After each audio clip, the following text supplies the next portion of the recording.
The date is 2026-06-14. This is the Executive Lens. The biggest story today is the administration's latest trade move, with the White House further adjusting tariff regimes for aluminum, steel, and copper imports, a step that could affect prices, supply chains, and industrial planning across multiple sectors. According to the White House document titled Further Adjusting the Tariff Regimes for Imports of Aluminum, Steel, and Copper into the United States, the administration is changing how these imports are treated at the border. The significance is immediate because these are core inputs for manufacturing, construction, energy infrastructure, and defense-related production. When tariff treatment changes on metals, the effects can move quickly through procurement contracts, inventory decisions, and pricing negotiations.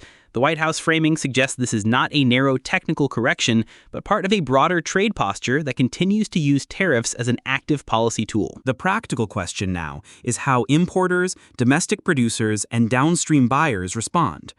Companies that rely on aluminum, steel, or copper will be watching for whether the adjustment raises costs, changes sourcing patterns, or alters the competitiveness of domestic supply.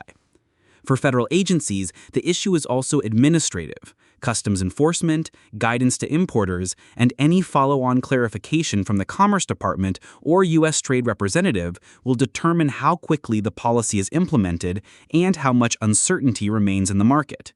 On the government actions front, the White House also issued a document titled Implementing Schedule Policy/Career in the Accepted Service. That signals a personnel and classification change inside the federal workforce, with implications for how certain jobs are designated and managed.